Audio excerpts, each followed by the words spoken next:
Forever. Dog. Big week, Joe. Big week. Gladiator 2 trailer dropped. Yeah, Gladiator 2 trailer dropped. I'm getting very excited about this movie, which is on my fantasy draft list. Wow. Over here off camera. I know you also have a movie on this list, Janet Planet, which we're going to conclude our review of this week, because you saw it. I saw it. I'm ready to score it. Great. I've got Gladiator 2 on my list, and now I think I made a really good decision. Yeah. What do you think of this trailer? Okay. I love, number one, Denzel's in it being What did I Emperor. say? Like, what did I say? Obviously, Right. this is not Emperor. Not Emperor. Whatever. Denzel is the like sly. He's like the I don't know. Littlefinger? Yes. He's playing the angles. He Okay. like owns the. He like runs the Gladiator ring. So he's like he like manages those guys. He's making money off them. Okay. He's cutting corners. He do not trust him. Mm-hmm. He's gonna be a fun Okay. character. Yes. Maybe a best supporting actor nom in there. We'll see. Him looking like that. Come on. Definitely In a this Golden movie, Globe. Definitely a Golden Globe nom. For best comedy, obviously. No doubt about that. Number two thing I loved about the trailer. Okay, I saw a shot of them doing the ships fighting in the Colosseum. This is the headline. This is the coolest thing about the Colosseum I ever heard. This is the headline. When I went to Rome many moons ago with my Yep. family, I remembered the tour guide saying, I was like, don't even, did I hear you correctly, sir? He said that they used to fill the Colosseum Naval full battles. of water and have Yes. naval battles. I was Yes. like, that's And I think they would even crazy. almost like a Civil War reenactment. I think they would sometimes even they would recreate actual naval battles That's okay. for an audience, but also like people would die because it was the Colosseum. And then they would fill it and they would like let it out. Like, when like the Flyers are in the afternoon and then they're going to cover up the ice with the hardwood and it's the Sixers game that evening at the stadium. Yes. At the Coliseum, they like drain the water and then they have like guys get eaten by tigers. Yeah, one guy. That's so cool. One guy would go to the top of the Coliseum with like a megaphone and be like, "Everybody get like a mile away," and then they would just release all the water. So I saw like a shot of that in this trailer, and I was like, "Yes, check, good." Joe, I thought Denzel was gonna be the headline. He's 1B, but 1A is they're doing the boats. It's the they're coolest doing thing boats ever. in the Coliseum. That is huge. What did you think of your guy who you're not suspect of Paul Mezcal's talent, but you're suspect I of just his think stardom. How do you think how do you think he's looking here? As I said on celebrity-esque? Basement Takes last Right. week, our Patreon bonus show, which you need to subscribe for, it has got all our juicy takes, the juiciest takes, the hottest takes. I was saying I think Paul Mescal, the fandom is surpassing the body of work right now, and the fandom needs to calm down. Both, and I could say the same thing about Pedro Pascal as well, who's in this as well. It looks to me like Paul and Pedro don't get to have as much fun in the movie as Denzel and the brothers, Joseph Quinn from Quiet Place and Stranger Things, and then Fred Heckinger from White Lotus. They look like they're having tons of fun as like the wild ass. It's like if Joaquin Phoenix from Gladiator had two just like wild ass nephews that he always had to like bail out of jail. Like every time they go on spring break, their parents are like, some poor kid's gonna die. Yeah. And they're good at acting, those guys. Yes, they are good. They're not just pretty good. faces. No, they're good. They're good. Joseph Quinn's good. So look, I think Paul and Pedro are going to be great. I just doesn't look like they get the like juiciest stuff. It doesn't look like they get the most material. And I will say, watching them and then thinking about the first one, I was like, this is why you need like movie stars. This is why you need your Russell Crowes, your Harrison Fords, because the thing they do that is so fucking hard, and look, Paul and Pedro might pull it off, but the thing that they do that is so fucking hard is they make the heroes interesting. They make like the protagonist interesting. Because in a movie like this, there's a big danger that the hero is going to be the most boring part of the movie, and it looks like that is what we're in store for. What if? But that's why Crow is so fucking good. It's because he makes the do-gooder interesting and complex.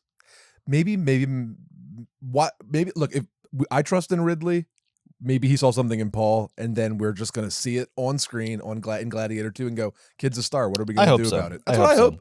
That's what I hope. And I'm glad Ridley's having fun. When No Church in the Wild, a song from like another movie trailer, 10 years, like 8 years it is- ago. I Kanye's love- a Nazi at this point. I love that it's in that no man's land where it's like not old enough for us to be nostalgic for it. Kanye is going through what he's going through and saying what he's saying. And Ridley's like, you know what I really love is that No Church in the Wild song. I just heard it for the first time. Can I put that in the trailer? That's on Watch the Throne. Because like in the Wolf of Wall Street trailer had black skinhead from years before Wall that, Street. 3 years before There was a movie that. called Safe House with Denzel Washington and who else was in that? Chris Pine or Ryan Reynolds or somebody. never saw it. That was in the trailer for Safe House. Okay. Yeah. All right. When did Safe House come it's back. No Church in the Wild.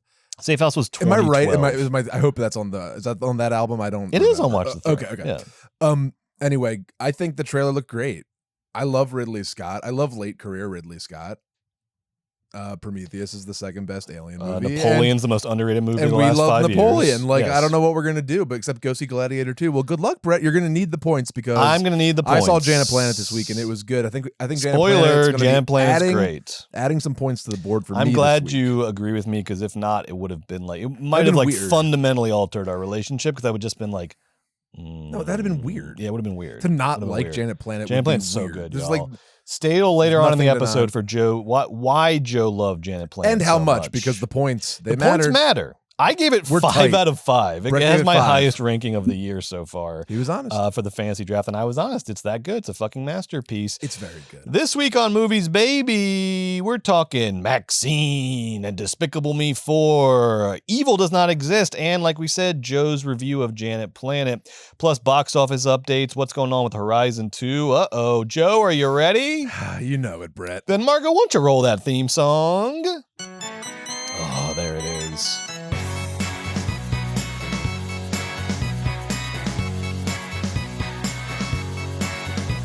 I can't get enough movies, baby.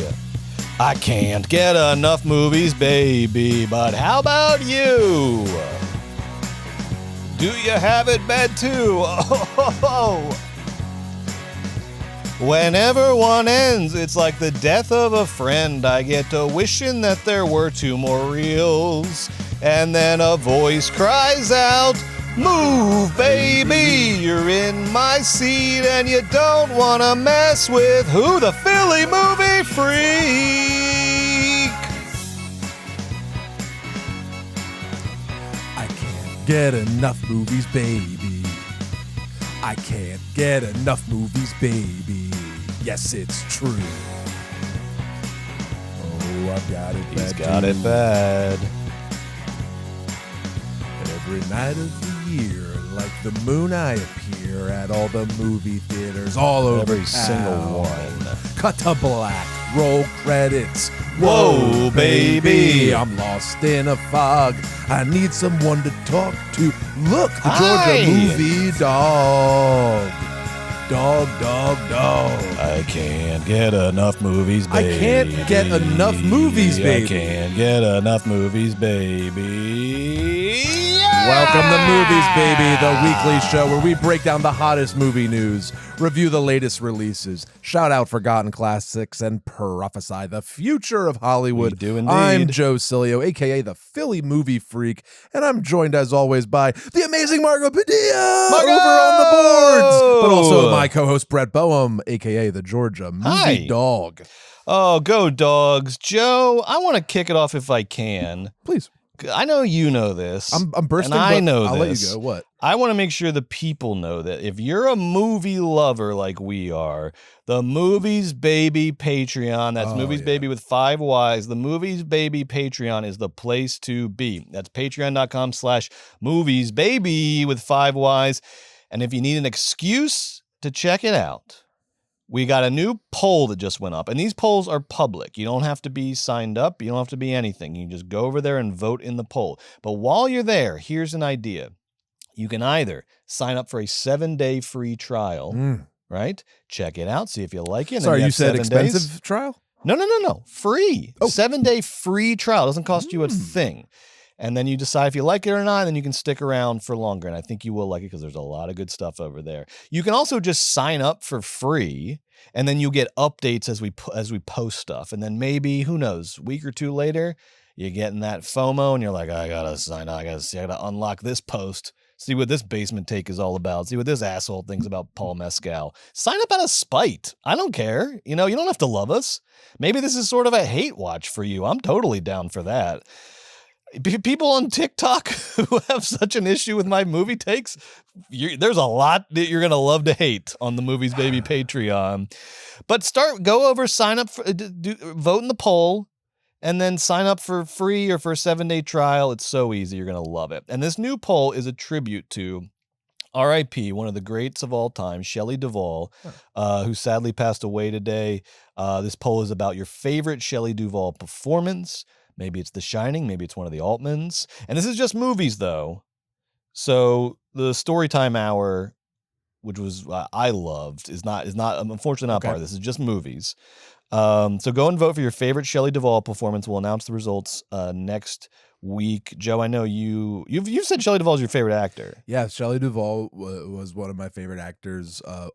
Always has been. Just the second you see her, she stands out because of her distinctive look, and then you fall in love with her because of her amazing screen quality and presence. I loved learning about the person and how she aged and how she reflected on Hollywood. I loved reading about her stories, and her weird post-Hollywood journey was so sad, but then sort of ended so happy. Big rest in peace to one of my favorite actors. Her performance in Three Women is one of my favorite performances ever. It's just so tender and so human and sad. I think she's brilliant. So rest in peace to a real one. I was really so your vote would be Three Women. Oh, my vote would be Three Women, and it's not easy because Shelley Duvall didn't have like a gigantic filmography, but she made every performance count. Yep. So it's not as easy as it sounds. But personally, I just absolutely love her in Three Women, and I love her in a lot of things. Because The Shining is my favorite performance, but I know that she had such a shitty time on that shoot. They say that hurts my. It just like, I don't know. She's pushed back on that assertion later in life. Okay. Not that it wasn't a difficult shoot, but she wasn't psychologically tortured. I think some things with The Shining got a little, Dark Knighty or The Exorcist-y, where we try to give the shoot so much history and baggage and stuff. And it's not that Shelley Duvall wasn't put through the ringer on The Shining. It's that Shelley Duvall was up for the challenge on The Shining and responded to it and gave one of the great horror performances. She just, like, later in life, she just kind of gently pushed back on some of the Shelley Duvall went crazy on The Shining. It's like, no, Shelley Duvall's a great actor that went there on The Shining. Okay. Good. I think I'd give my vote to The Shining then too, because she does so much in that performance, like start to finish. Oh my God. It was a miserably difficult shoot, and she's just an actor that has the chops to be up to the challenge. Like, Great. Okay, good. I'm glad to hear that. Well, rest in peace, Shelley Duvall, one of the all-time greats. And last week's poll just concluded, which is, what is your favorite? And I had to give some definitions here. What is your favorite Arnold Schwarzenegger movie? And I literally put it in all caps, Arnold Schwarzenegger movie ASM. And my definition of this was Arnold needs to be like star or co-star. So like Long Goodbye is not an Arnold Schwarzenegger movie. It's a great movie that he's in for a second. And I also said I did not put Pumping Iron on there either, because that's a movie about Arnold Schwarzenegger and is probably my favorite movie that he is physically in. Well, I guess Long Goodbye, but my favorite movie that he is like prominently in, it would definitely be in the top 2 or 3. Okay. But it precedes the concept of an Arnold Schwarzenegger movie. He's not a movie star yet. Similarly, Stay Hungry, that wacko Bob Rafelson movie, which is it's fun. You should watch it. It's wild. It's just like Jeff Bridges is like really miscast, but is like is working hard. Sally Field's really interesting and weird in it. Cool. The woman, oh my God, I'm forgetting her name. She then later owned a nightclub that was like really popular in the 80s in LA. The woman who's in the back of the car in 5 Easy Pieces and is like the more like hard opinionated one. What's her name? Oh my God. Anyway, she's in it. And so I said the first Arnold Schwarzenegger movie is Conan the Barbarian in 1982. There's nothing before that is an Arnold Schwarzenegger movie in all caps. And then the last one to me it actually works out perfectly is Terminator 3 Rise of the Machines in 2003, because that's the last movie he made before he became governor of California. And then after that, it's just fucking vanity roles and phoned in He popped shit. up in Terminator Salvation for He popped up in some of the Terminators. Right? He's in Expendables for a second. Oh, he's in Expendables, that's right. But for a second. So they can do the Stallone and Schwarzenegger like made peace or made good. They broke bread. I'm here. So cool. I did Conan the Barbarian through Terminator 3, and the winner was Terminator 2, Judgment Day, baby. You can't fault it. Can't fault it. Can't really be mad at everyone. Have a for perfect that movie for what it's doing. It's like it's flawless. My vote would be Predator, and I'm going to talk tonight in Basement Takes. I've been reading my way through the incredible The Last Action Heroes by Nick. You've been loving this. Man, I can't pronounce the last name. I'm sorry, but The Last Action Heroes. Italian? I don't know what it is. Decemelian. But The Last Action Heroes. Sorry, Nick, is an incredible book. And you're an awesome writer. His last book was the one like The Funny Guys or something. It was all about like 80s comedy people like Steve Martin and Bill Murray and everybody. But The Last Action Heroes is really, really fucking good. It's about Stallone, Schwarzenegger, Dolph Lundgren, Chuck Norris, Jackie Chan, all of the big action stars of the 80s and all the crazy shit they got up to making their movies. But there's the part about John McTiernan directing Predator, I'm going to talk about in Basement Takes, because holy shit, McTiernan was like playing the three-dimensional chess, baby, in the world of action movies. Like what he did on Predator to get the movie is some really interesting stuff. You're gonna love it, and you're gonna love it. I love that, Brett, and I'll see you on Basement Takes. Remind me to talk about Schwarzenegger, because I want to radically push back on the Terminator 2 victory, but I'll be doing so in a disgusting capacity on Basement Takes. Not even your favorite Terminator. That's it. Wait, just save it for Basement Takes. Okay. Joe, let's talk about, because it was a fascinating week at the box office. Margot, show me the money. Let's see what happened at the box office. Okay. All right. This just looks like, right? I'm starting to I'm getting fucking Beautiful Mind with this shit, Joe. And part of it is I'm going crazy. Okay. Part of it is I'm seeing the patterns now. Like this looks like just numbers on a piece of paper. Layman, but I'm starting to see the patterns. I've been reading the tea leaves now every week. So I got a couple things that I want to point out about the box office this week. First, with the most obvious thing, which is Despicable Me 4 crushed. It did not crush as hard as I thought it was going. Well, it did not crush as hard as Inside Out 2. But it still had the second, behind Inside Out 2, the second biggest opening run of the year. That 75 number is a little misleading. Look at the 122 number. That's the real, because it was a July 4th opening, and so it opened. It opened like a day or two before a movie would normally over the open. long weekend. Despicable Me 4 grossed 122 million. Fucking massive, huge opening. Second biggest opening of the year behind Inside Out 2, which was at 150 for its opening weekend. Huge. And this, so Minions 3, as a result of this, I mean, there was no surprise, but Minions 3 just got greenlit for 2027, of course. Yeah. The franchise as a total is closing in on $5 billion total box office, which is the 15th highest grossing franchise of all time and the number one grossing animated franchise of all time. Good for you, Despicable Me. Inside Out 2 is still raking it in. I mean, God, like Horizon's I wish I could do that opening weekend. Inside Out 2 was at 30 million this past weekend. It is now, Joe, are you ready for this? Yeah. At 1.25 billion worldwide. Congratulations, Pixar. Inside Out 2 is the highest grossing Pixar movie of all time. All time. Inside Out. Brett, I thought movies were dead. I thought they were dead too, but apparently not. Okay. Apparently you can't kill the movies. All right. I mean, I wish they could have killed Inside Out too, but it's resilient. I think we have to soft tack to being happy about it. I am happy for the trend of movies in movie theaters making money. That's yes. good. Yes. I am not happy of what that means for animated children's movies, but I am very happy about what Despicable Me 4 and the success of Despicable Me 4 means for kids movies, because this is my kind of kids movie, baby. Asterisks on that, I did not see it, and Joe did not see it either. However, Sandy saw it with his grandparents. Oh, cool. They said he had a blast. He had a great time. They said he did not budge from that seat once. Once. This kid is not even 3 years old. That movie's got to be compelling for kids for him to stay in his seat the whole time, and it was. Does he like the Minions? Well, here's the thing. So Okay, all right, why I'm going to talk for just a second about Despicable Me, even though I did not see 4 yet, is that Sandy and I watched a bunch of the old ones and the first Minions movie this week. So I went back. I had never seen a Despicable Me movie. I went back and watched a bunch of them. Joe, I freaking love these Despicable Me movies. They are my kind of kids movies. I had so much fun watching these. And the reason that I like these movies is they know the secret ingredients to kids movies, which is not like helicopter parent therapy speak, like an Inside Out 2, but is the opposite of that, baby.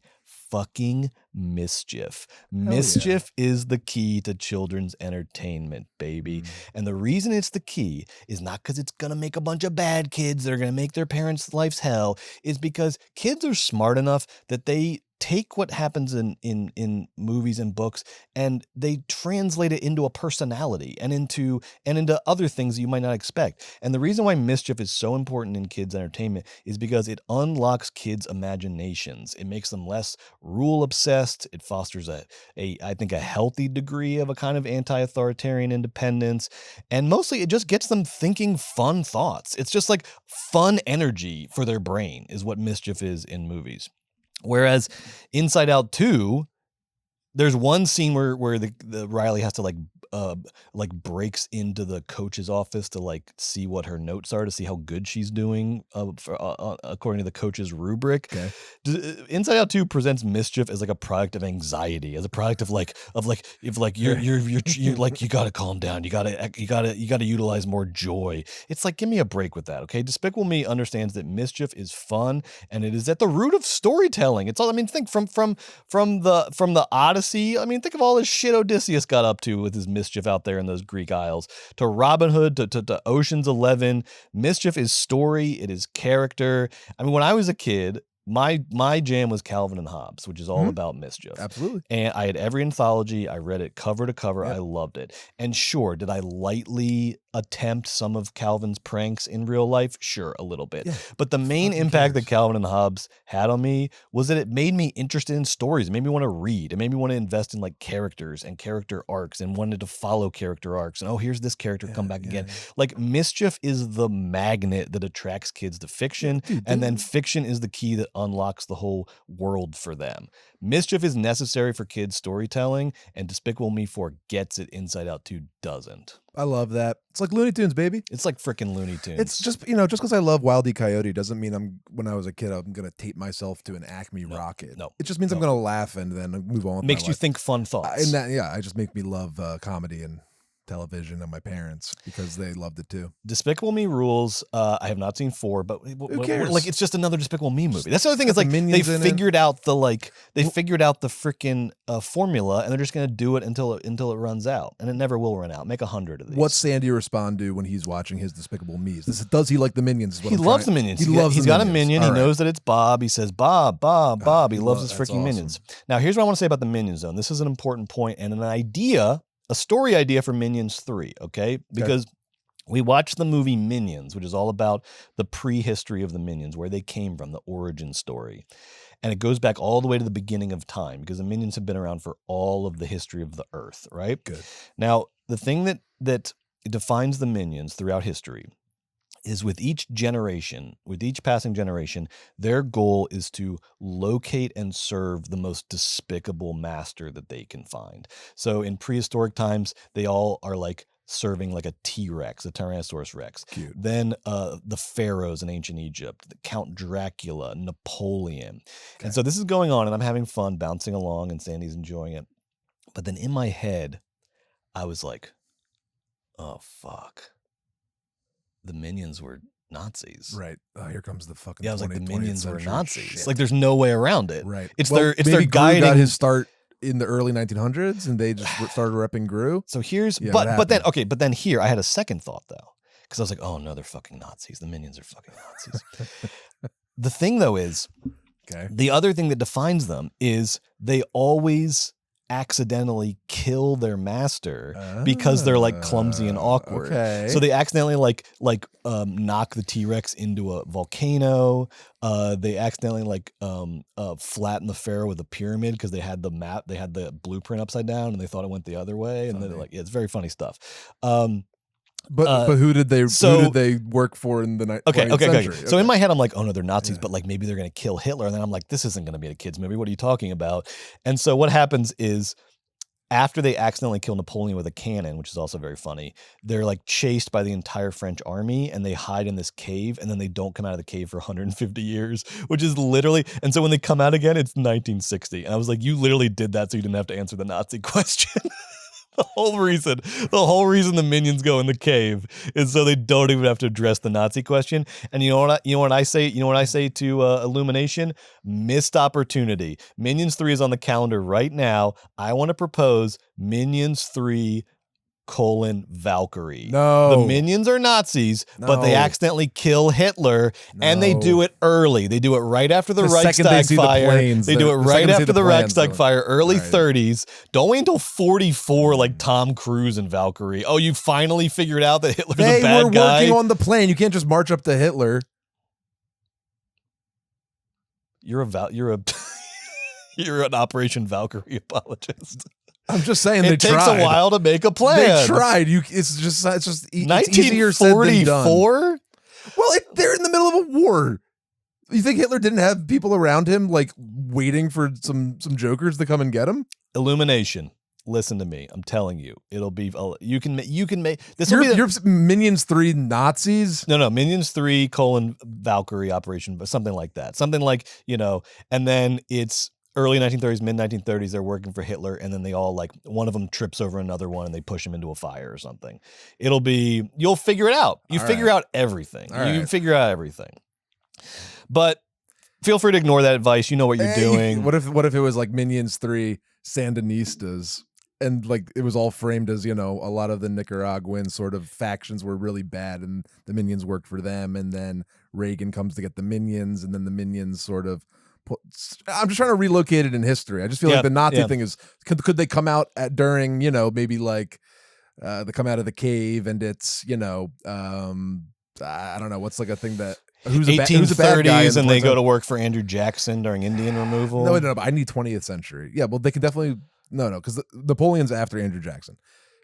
Wait. Maybe they work for Mussolini, and that's a little more that's a little slightly lighter in tone. I love that that's where, but look, he's just at the end of the day, he wasn't the architect of the Holocaust. So he gets that moniker, which is so funny because he's just the biggest piece of shit of all time. He's the worst. But anyway, this is good. This is good stuff. We'll figure it out. Yeah, is the chat enjoying this? Okay. Yeah.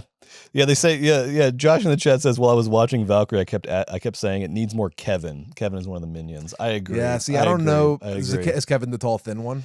I can't remember. He's a tall thin Jonas brother. I cannot keep them straight. Okay. But I love those little guys. I love the guys. When they address each other, they go, buddies. Yeah, it's fun stuff. I'll just wait till Enzo's into it. I don't really care about this right now. I don't really care about But animation. I know what you do care. I know what you do care about, which is the news this week.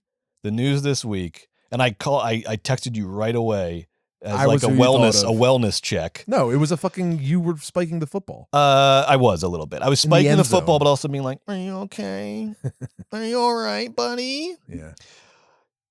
Horizon Chapter 2 will not be coming to theaters in August after all. They have indefinitely pushed the theatrical release of Kevin Costner's, the Chapter 2 of Kevin Costner's Western opus Horizon, because Chapter 1 massively underperformed, and now they're trying to figure out what to do. So I believe I'm going to let Joe give his take on this because I know he's going to have a fun little spin on this. And I know Kevin, if you're watching, you're going to want to hear Joe's probably going to give you some form of a pep talk or some sort of ego boost.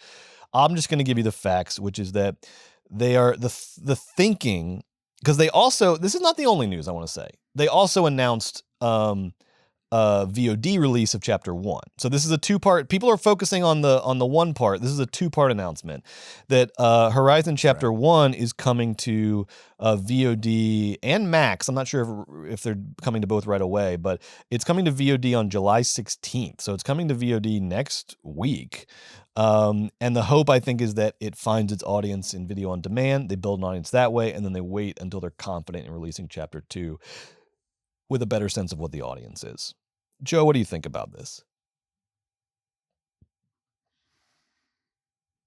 Horizon and American Saga God damn it. Chapter 1. Here we go. Was screened in theaters in July of 2024. It was the beginning of what was to be a 4-part, 12-hour-long saga by our chief Western filmmaker alive, Kevin Costner. I want to be himself. clear too. We do not use teleprompters. Joe is staring dead into camera. This is from the heart and memory, some combination of the two. There is no teleprompter right now. I read off of my laptop, which I'm not shy about. Joe is just straight from memory. It's just too thrilling of an idea for the world that we live in. And the final straw of too much sauce was having Horizon and American Saga Chapter 2 come out a month later. And you know what? As a diehard Horizon apologist, which I'll get to in a second, I see the move and I say, I guess if I ran New Line or whatever, that makes sense.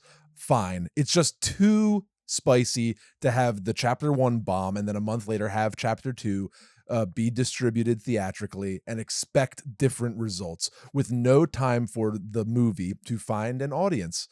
That's fine. It would have been thrilling, Brett, to see the films released back to back. I thought that was such a badass part of it. But I guess if we're thinking prudently for the long-term success of the project, this is a strategy that may yield results. The hope is that Horizon goes to streaming or VOD, and when things hit VOD, Brett, they find new life.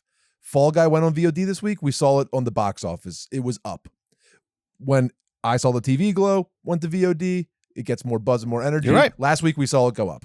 So we will see. Horizon will get up, I bet, a little bit next week. And this is Brett brought it up last week. Who disappointed Kevin Costner the most? It was the Yellowstone boomers who didn't get up out of their chair and go to the movie theater to see Yellowstone, the big long movie by Kevin Costner, up on the big screen. Well, now good for you guys. You can sit there on your couch before football starts, good timing, in August in the doldrums when it's too hot to go outside, and you can watch Horizon. You can watch it really slow because you're a wimp. You can watch it in 3 little parts so you can your dopamine addled brain can go and stand up and pee and touch your phone and talk and share your opinions, and you don't have to sit still for 3 hours because you're a little baby, so you can pause it and go get more fucking popcorn or put more whatever the fuck on your ice cream, you fucking slobs. Is this Michael Rooker here? You can't just sit there and fucking just watch the movie in the movie theater. Well, fine. Now you can pay $17.99 for it on a digital copy on your iTunes, and you can watch it on your big screen TV with motion fuck ups, and it's going to look like absolute horseshit on your big TV. I think that the business-wise, the move makes sense. But I just want to really quickly talk about Horizon Chapter 1 again. Okay. Please excuse me. I've heard it all the past couple of weeks. I've heard every single complaint about this movie.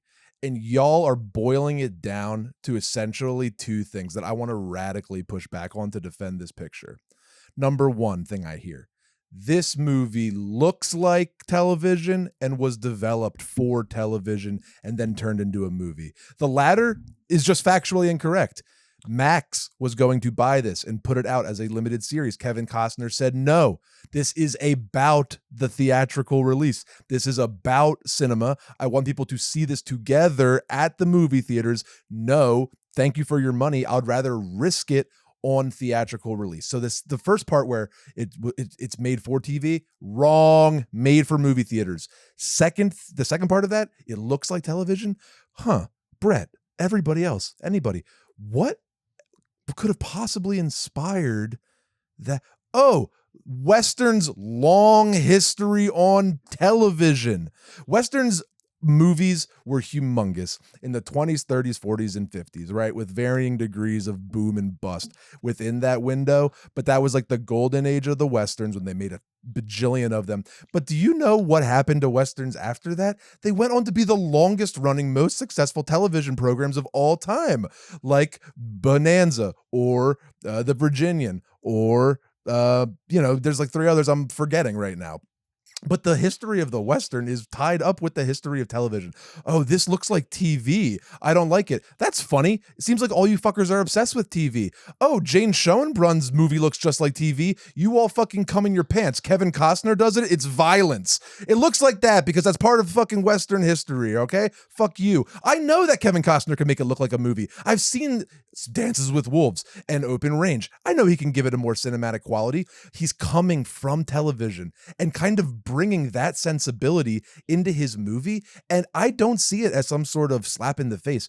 I see it as one of the parts of celebrating the Western genre, with this movie ending the 25 years of the first, quarter of this century's look at Westerns, and incorporating how much television and the aesthetics of television have imposed upon cinema. And it's just interesting to see a movie director go to TV for a while, into the wasteland, into the lesser art form, and bring some of that back with him into the cinema and put it up on the screen. I find it very interesting. I think when Frankenheimer and all of those guys came out of television and went to cinema, there was a lot that they learned from television of that day. Costner obviously picked up a lot from television in his day, and he watched a lot of Western television shows and a lot of Western movies, and he put all of that knowledge into Horizon Chapter 1. So I hate when people say it's like a TV show. We know. Another thing I hate, it's boring. Maybe A, you don't like Westerns. Maybe B, you're a dopamine addicted fucking freak that can't fucking sit with themselves with their 2 feet on the floor for more than 20 minutes without needing to get up, spin around, and bark. You fucking people are programmed like animals. Just sit there and watch the fucking movie. Number 3, it's boring. Or 2, it's boring. Was that Apache raid boring? No. Was at the end when Lapidus from Lost and all of his cronies attacked that village? No, that wasn't boring. Was it boring when Kevin Costner was wearing those baby fucking blues? No, that was sick. He was also in Lawnmower Man in addition to Lost. I love Lapidus. Yeah. I don't know, folks. It seems like someone wanted to do a big swing, a big, loving, dumb swing, and we all spit in his fucking face because that's the world that we live in. It's just so stupid to hate on Horizon. Who hates on something like that? Like Brett compared it, and we compared it last week to that vibe of like some sort of like your friend's play that you have to go to. Who goes to their friend's play and then shits on it to their fucking friend's face after their friend just put so much work into it? And I actually liked the fucking play. I think this is so sad. I'm excited that Chapter 2 got bumped because I want you dipshits to be able to go home and you can look at your fucking phone and you can like your stupid fucking tweets and you can all tell me for 2.5 weeks that Biden's going to drop out. He's not going anywhere. Kevin, if you need a place to stay, if you need a safe house, I know the Russian mob is probably like Barton and knocking on your door these days, asking where the money is. You can stay here at Forever Dog Studios. You can stay in Joe's office. He'll set up a nice little, he'll just do what you did in the movie. He'll set up a nice little Wild West, out on the range cot for you. Sure. And you can keep cosplaying as an old Wild West guy, and you can be real safe right here, right in North Hollywood. Horizon you just let us know. Such a fucking gift. And it's such an oddity, and it's also really good. And it has a lot of low lows in it because it has the sort of pacing and sort of like temperament of television sometimes. Very weird to watch, but it's distinctively a piece of cinema. I don't know, folks. I feel like I'm going to be talking about Horizon for a long time. Oh, good. I'm glad. Well, at least we get that out of it. Mario, can we look at that box office one more time? There's one more movie I want to talk about on here. One more movie. At number 7 there, another new release, Sound of Hope. Sound of Hope. Oh, that sounds Story nice. of Pause. Doesn't sound great? Sound of Hope. Great. And you're asking yourself, what the hell is Sound of Hope? I haven't heard of Sound of Hope. Well, I'm sorry to tell you that Sound of Hope, and I wish we could just ignore this shit, but it's got to be said. Sound of Hope is part of a pretty depressing trend in movies over the last 2 years, which reflects trends in the broader culture, which is that there is this growing alternative cinema that is almost exclusively red meat for right-wing evangelicals and far-right Christians in this country.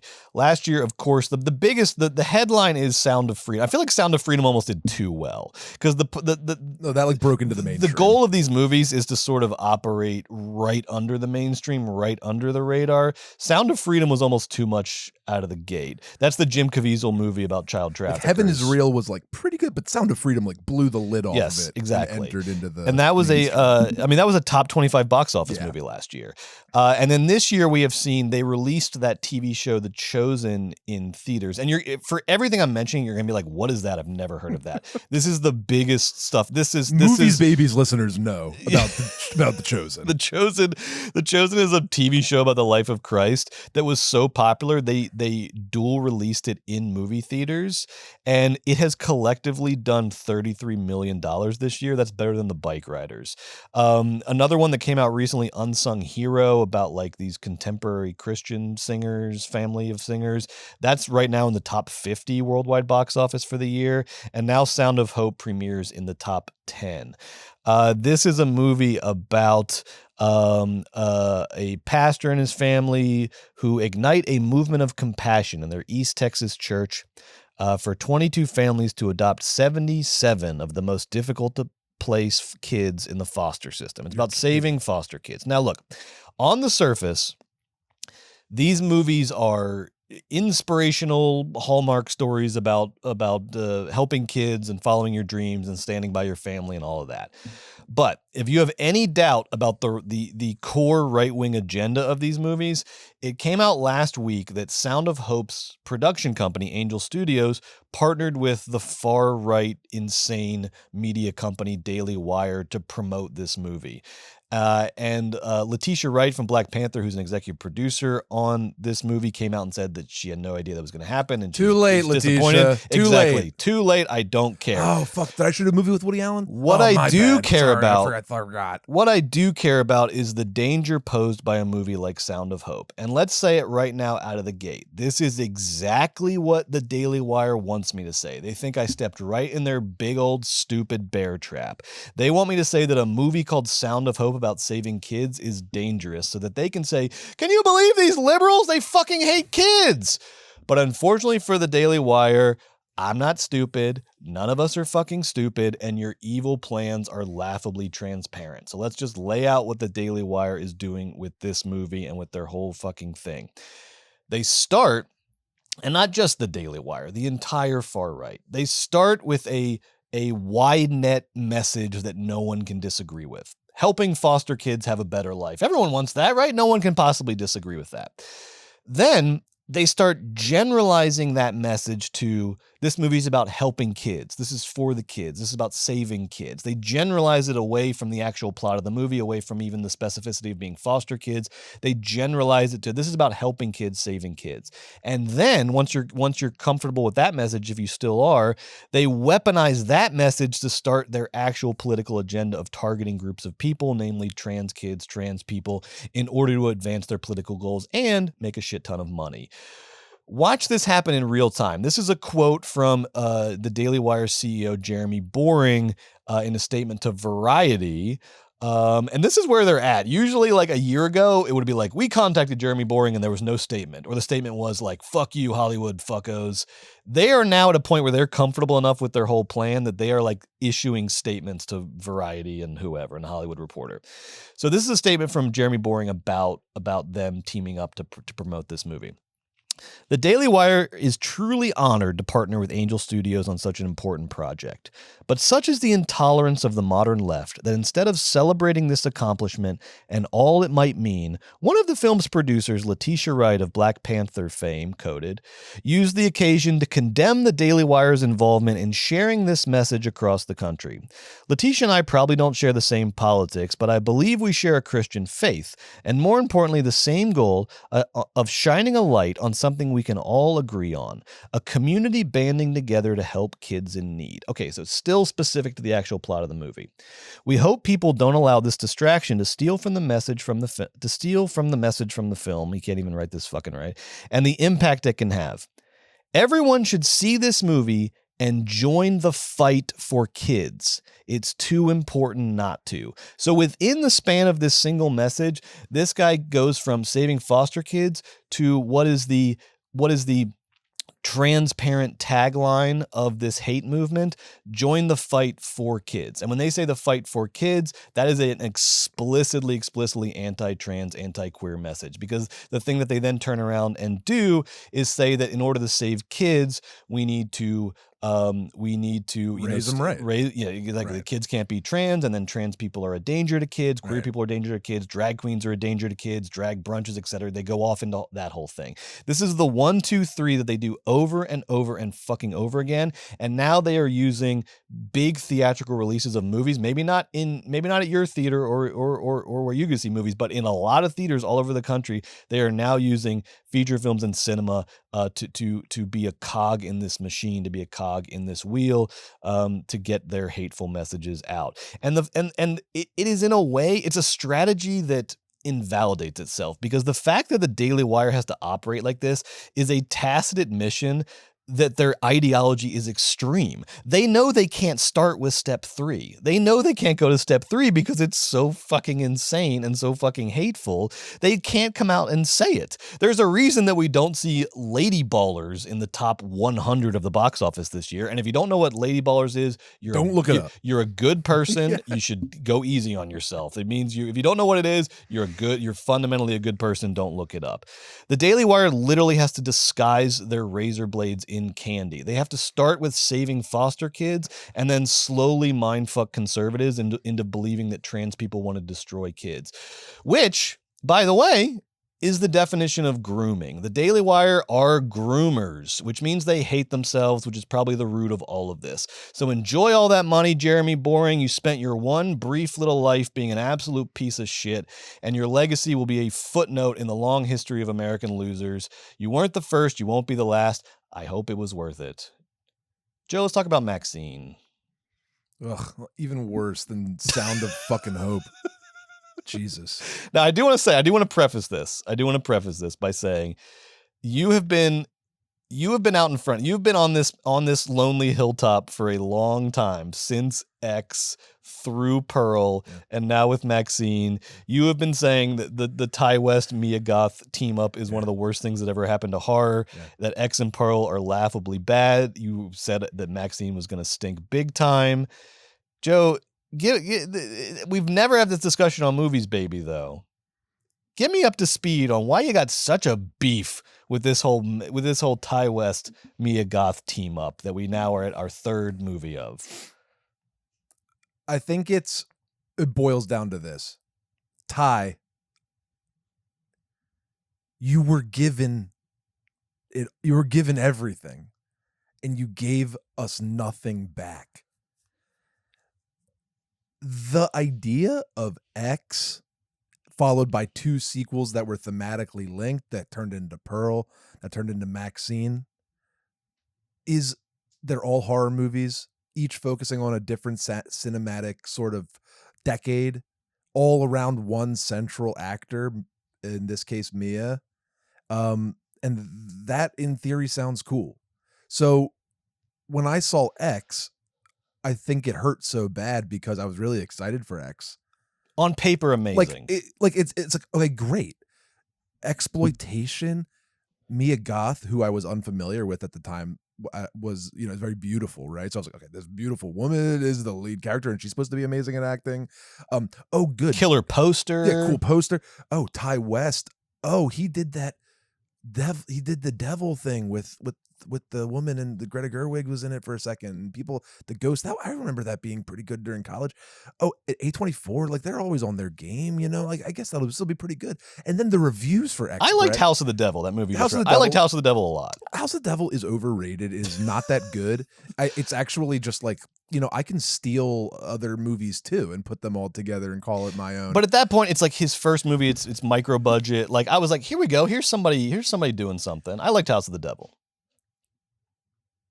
Then, so I guess what I'm driving at is X really, when I saw it, like the bottom fell out for me.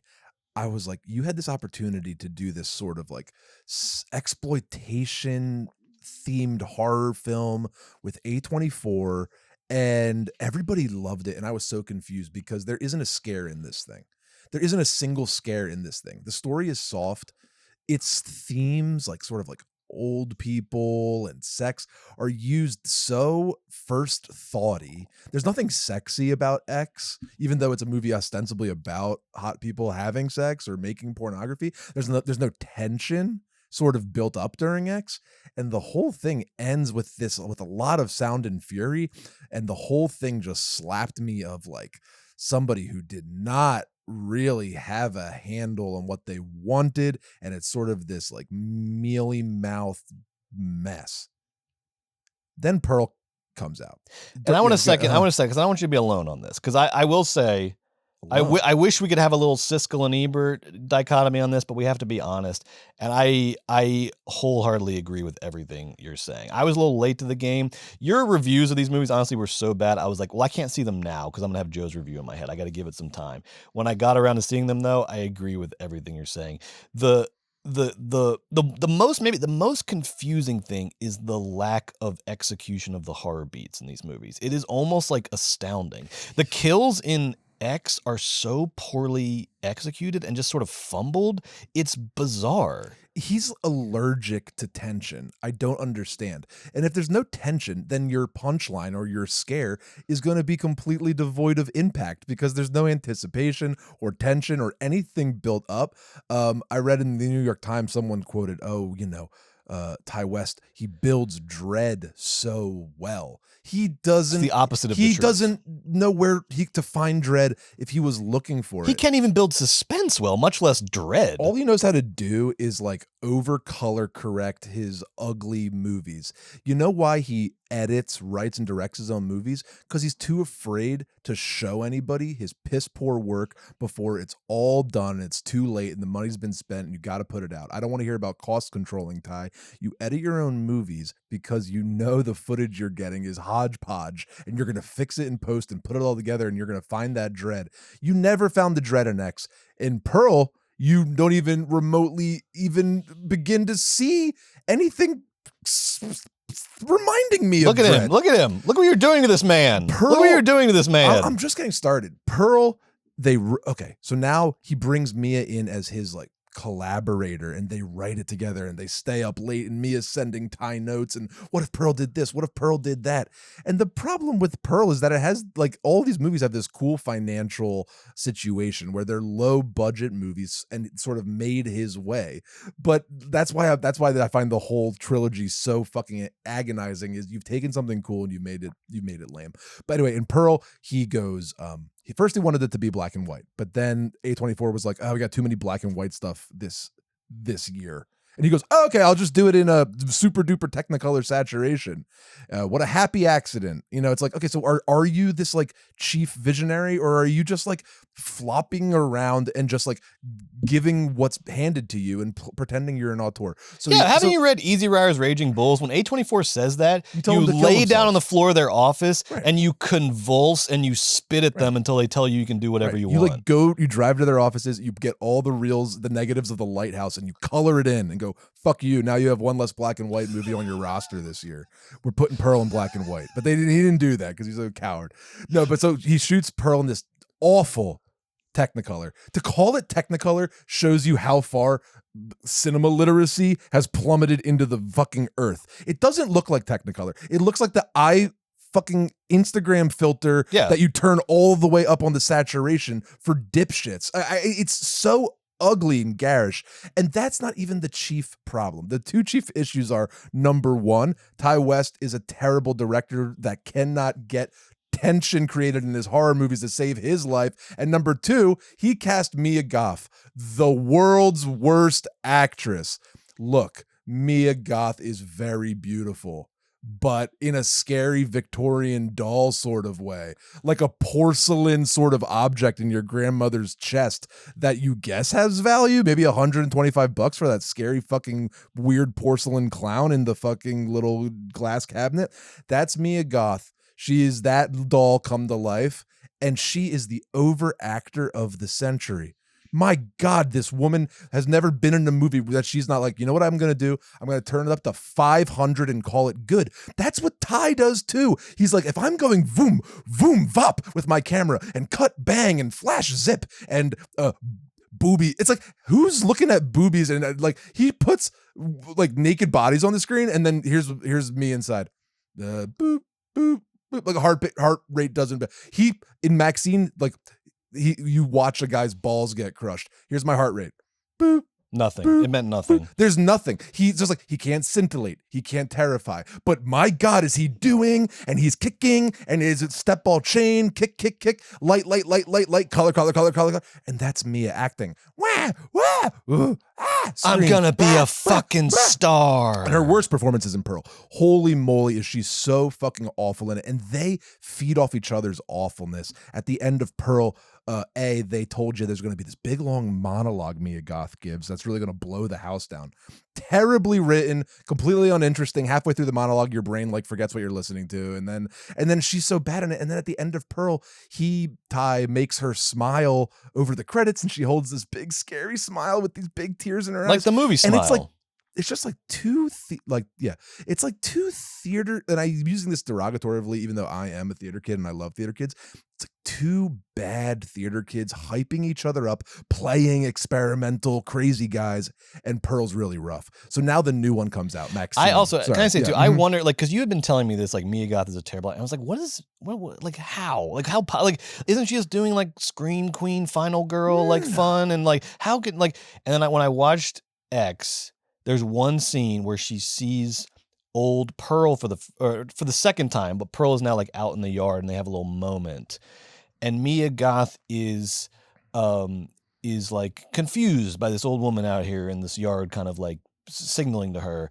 But the way she does it, I was like, oh, I understand what Joe's talking about now. Because she literally does the, like, it's like 30 seconds of her just going, huh? Huh? What? Huh? It's like you me? It's like, Ty does it in his directing, and she does it in her acting. I'm not here. What are you talking to me? Huh? It's over. And I was like, what's happening?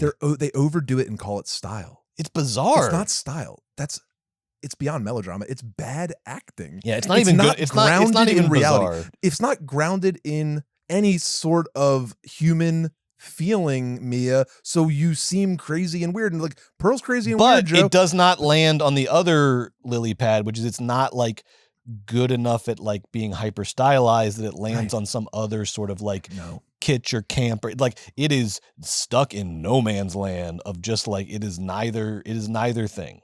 Pearl is so unscary. It's so shockingly unscary and so bad. So now it's time for the third one. Now, Joe, when we left, we saw MAXXXINE. We actually saw two movies together this week, which is unprecedented. We have not seen, like, famously, we've only seen in the past like decade one movie together. We saw Tom Ford's A Single Man together. Okay, actually true. So in the movie theater, I remember seeing The Illusionist with you. With Paul Giamatti. That was like 15 years ago. Yeah. Well, I can remember all the movies we saw together. So we saw The Illusionist. We saw Single Man. We saw Mystic Pizza. No, the Jim Jarmusch. Oh no, sorry. We saw the Jim Jarmusch. Not Mystic Pizza. Well, not Mystic Pizza. We saw the Jim Jarmusch like triptych movie together. What's that? Like His Kinds of Kindness. It's called like Mystic something or something. I don't think so. I don't think I saw that with you. Okay, and then we definitely saw a Tom Ford movie. Yes. And then it was a long hiatus, and then like 6 years later, we saw Once Upon a Time in Hollywood together. That's right. That was great. That was maybe our best. That was the best. That one. Or which we're going to talk about today. Illusionist. And I really liked We Evil. love Evil Does Not Illusionist. Evil Does Not Exist was amazing. Yeah. So this week we saw Maxine and Evil Does Not Exist. So we'll talk about Evil Does Not Exist in a second, but to stay with Maxine. Sorry. So when we left this movie, you turned to me and said, because it's a movie that's so bad you don't even know where to start in talking about it. You turned to me and you were like, well, Ty West forgot to make a movie again. And that to me is kind of at the heart of this. Can I say a couple things? And then okay. By all means. Because and I said this about the bike riders a couple weeks ago, that there was like no movie in the movie. It is sort of empty style that never finds what the movie is in the movie. Ty one-ups the bike riders. It's a whole nother level. He makes bike riders look like The Godfather. But the irony is there is so much of other movies in these movies. Obviously, like X, he's doing Tobe Hooper. Pearl, I don't know what he's doing. Sort of like a horror twist on Wizard of Oz. Yeah. And you know what else he thinks he's doing? Yeah. Dancer in the Dark. Mia Goth in a quote was like, it's like Dancer in the Dark meets she was really inspired by Bjork's performance, and she was like, this is like that meets Wizard of Oz. And it's like, have you seen Pearl? Here's have you seen those other movies? No, it's not. Pearl and Dance in the Dark are both movies I will never watch again, but for very different reasons. Yeah, exactly. It's not like Dancer in the Dark, you dumbass. And now Maxine is video nasties, 80s slashers, but unlike Tarantino or Alice Rohrwacher with La Chimera, who turned their love of movies and their quotation of movies into something new, into something original and signature in their own. Ty doesn't know what to do besides quote other movies and have Mia Goth say, I'm going to be a fucking star for the 700th time. There is he literally I'm watching this movie and I'm like, this guy does not know what to do here. He has no idea. He doesn't know what to do. There is nothing here. And I mean that at every level. Like you've said, the characters are one-dimensional. The horror is blah and not scary. There's no tension. There's no suspense. The kills are boring. The story is derivative. The dialogue is so repetitive. So it is just Mia Goth saying, I'm going to be a star. I'm going to be the biggest name in the world over and over and over again. Badly scripted. It is wildly poorly scripted. And there is and then at the beginning of Maxine, there is this opening credits montage where he is just throwing all the shit at the wall. Satanic Panic, Moms Against Rock Music, Video Nasties, The Night Stalker, all of this 80s sort of culture stuff. And I'm like, and in my head, I'm doing what I would normally do at a movie. So I'm like, okay, this movie's going to be about Satanic Panic and the Video Nasties and this sort of conflict. Not really. Not at all, actually, because what Ty West and Mia Goth don't understand is that to be about something, you can't just cite the thing. You have to have a point of view on the thing, preferably an original point of view. And I have never seen a movie that had less of a point of view and less of a direction. This movie has no idea what to do scene to scene. It has no idea how to execute horror beats, even basic horror beats. He couldn't even make Kevin Bacon as like a sleazy New Orleans PI interesting. I know. The entire movie, I'm sitting there like literally just going, what? Huh? Yeah. Okay. Right. Wait, what? Like I'm doing like it is. The movie has no point of view on itself or on its themes. It is just this empty assemblage of motifs from 80s horror movies, but without the ticking clock or heart that made those movies work. But also without the images and the motifs. Because in Maxine, it's not like, oh, that reminds me of Psycho. He literally points to the Bates Motel and says, this is like the movie Psycho. You know what I mean? It's not like a visual reference where you're like, oh, that's Lady Snowblood. Oh, I see. Yeah. It's like, no. Ty West is like, this is the Bates Motel from Psycho.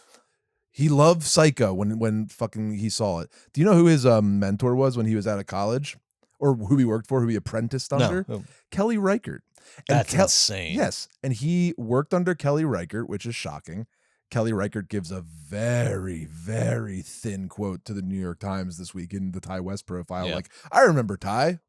Crickets. And later in this episode, when we talk about Evil Does Not Exist, I want to talk about the current, what I think is the current golden age of slow cinema and Kelly Reichardt's showing up and her current body of work, and talk about how slow cinema and Kelly Reichardt are saving cinema. Yes. But before we get there, I want to talk about this. And it's like, I can't, in my head, I was like, I'm going to go and make like a super cut of all of the times that Mia Goth says she's going to be a fucking star. But then I was like, but then I would have to actually watch these movies again. So I'm not going to do this. This like trope and I have no problem with tropes. I have no problem with sort of like intentionally expository like movie dialogue, but at least 50 times across this trilogy, Mia Goth says some version of, I'm a fucking star. I'm gonna be the biggest fucking star in Hollywood. Y'all are gonna all fucking suck my titties. I'm gonna be such a fucking star in this city. She says this over and over and over and over and over again. And in completely implausible moments in the movies. She says it like when she's like about to kill Pearl, like about to like shoot Pearl in the first movie. She says it then. I was like, why are you saying this now? Like what, like, this is the you've already. She's gonna be a why star. Are you saying you've already said it 100 times? I know that's what you want. You're gonna be a star. We all know it. And the thing is, there is a lot of things in X and Pearl and MAXXXINE. There is a version of these movies that can work. There is a version of all of this that can work. On paper, it's For cool. example, I fucking love John Waters. Every single John Waters character talks like this. Every single John Waters character enters a scene and goes, hey, my name is Tammy Beerchin, and I'm the hottest bitch in Baltimore, and I'm going to be in movies, and I'm going to kill the Supreme Court. And it fucking rules because it's funny and it's smart, and John Waters is amazing, and so are his actors. But Ty West and Mia Goth aren't good, and they think they're iconic. I don't get And that. it is very, very hard to watch these movies, and it's very hard to see Mia Goth say this same fucking thing over and over and over again without any sort of like any sort of direction or like purpose or like beyond just the sort of empty trope of like a wannabe starlet or a ascendant starlet or this and that. It is honestly like, I watched all three this week. Shocking.